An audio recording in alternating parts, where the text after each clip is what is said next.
Can you tell me a bit about the machine?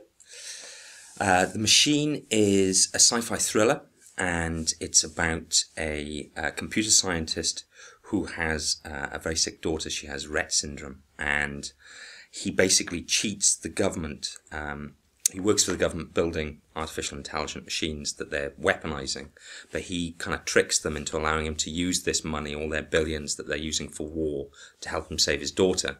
And in the process, he discovers how to create truly self-aware artificial intelligence, a machine that thinks and feels like a human does. And he starts to care for this machine, and he begins to feel very guilty about what his superiors are making it do. There are a lot of secrets down here in the dark. You make weapons for the government? No, I make intelligent machines.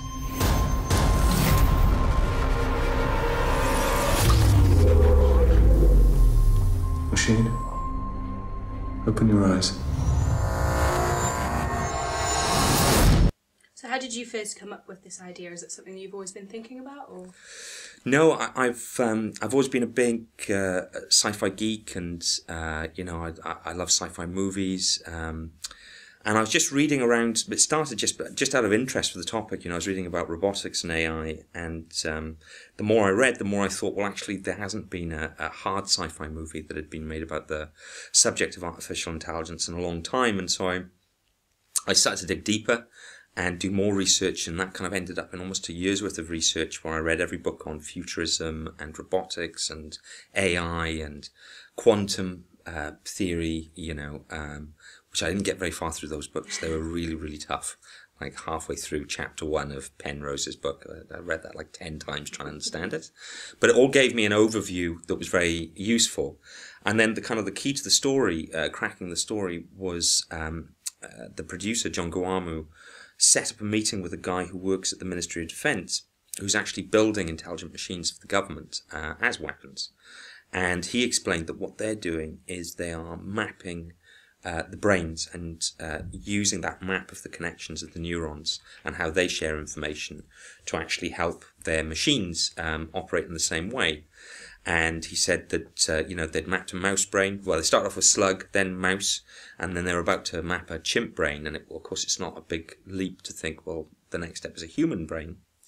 And so that was very interesting. But he said that one thing that he said that was kind of key was that they're teaching intelligent machines how to interact with the world in the same way that families with disabled children, particularly kids on severely autistic or brain damaged, how they're taught to interact with the world. There are parallels, and they were kind of learning from each other. And I thought, well, that's where the heart of the movie is. If Vincent McCarthy as our hero has a daughter who he wants to kind of fix, then there's a way to into the story in an emotional way, which is what you're always looking for when you're trying to make a film. It can't just be about technology. It also has to be something that hopefully the audience relate to and care about. So that research, particularly with the MOD, that influenced the story and the characters quite a lot, didn't it? Yeah, hugely, yeah. So in this production, you were writer, director, and producer. So yeah, although I'm exec producer on the project. This film was totally produced by John Guamu, who did an incredible job. We had less than £1 million to make it, and John's just a genius at making every single penny stretch as far as possible, and people kind of really feel. So many people have come up to us, including, studios like Paramount have given us a call, and, they've just been amazed with what we've been able to achieve for the budget. And I think that's because both John and I have collaborated. We've got a company called Red and Black Films, and we've been based here in Wales for 7 years. And we started off in short films, working together in short films, and then moving into feature films. And I think, partly our collaboration, but also partly John's, brilliance at putting together deals really helped us kind of achieve the results that we have on this budget. So when did you first decide to start your own company, Red and Black?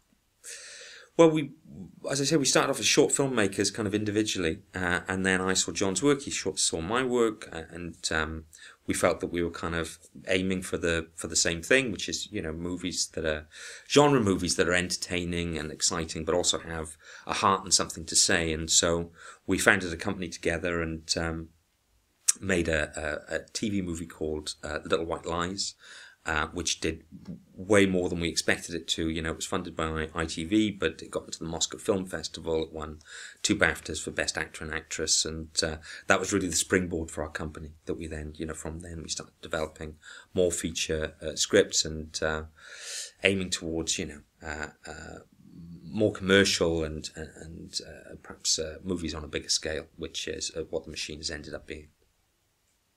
So do you think maybe with projects in the future you'll hopefully have a bit more funding and have a bit more freedom? Yeah, I mean that's the aim, is to continue to make genre movies in Wales that are aimed at an international market, an international audience. Because The Machine was made mostly in Wales, but it's travelled all over the world. We premiered in Tribeca, it screened in Montreal, Sitges in Spain. Lund, it's really travelled all over Europe and internationally, and had great reviews and great receptions from all those different audiences, and that's really what we'd like to do. We're very proud of being Welsh and we love being based here, but also we don't just want to speak to one particular audience. We want to make movies that everyone responds to, and that's our long-term plan. So obviously you've touched on the fact that it's getting a really good reception, people are really enjoying it. What is it about The Machine that you think people pick up and enjoy? I think people like its ambition. I think they like, it's a very beautiful looking film. The soundtrack is awesome.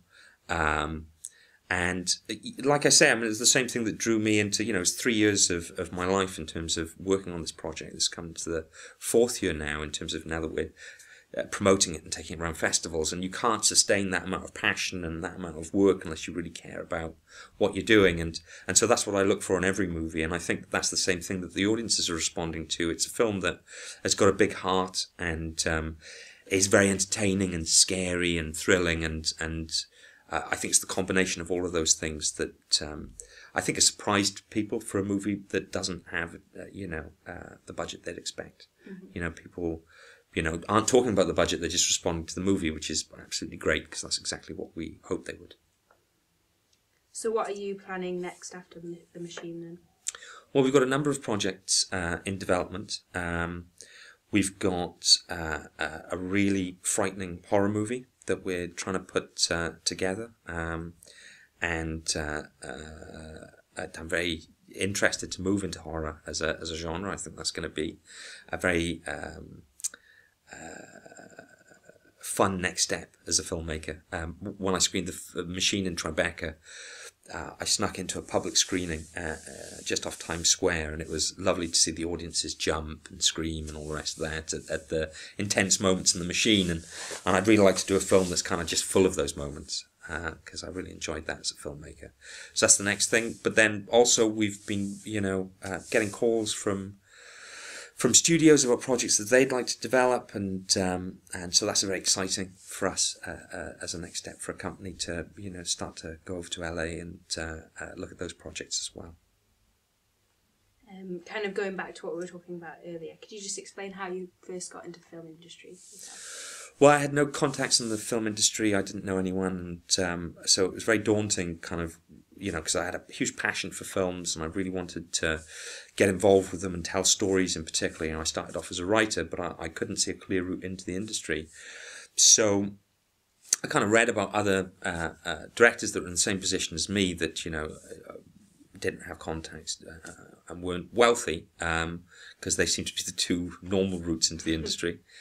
And basically it seems to me that you have to make a great short film or write a great screenplay, and so that's what I set my heart on doing. And I had a friend who came from West Africa, and he told me that there was a very thriving film industry there. And after getting no luck getting jobs in Soho, I decided to head off to West Africa instead. And actually that was the best thing I ever did, because I became a stills photographer out there, and very quickly working for Burkina Faso National Television, and then I got into feature film work as a stills photographer. And actually that was a wonderful film school, watching those francophone directors like Gaston Cabaret making really incredible films, and he took me under his wing and kind of taught me a bit more about the process. And then when I came back to Wales, I worked in a call centre in Swansea, and that was kind of institutionally racist and corrupt.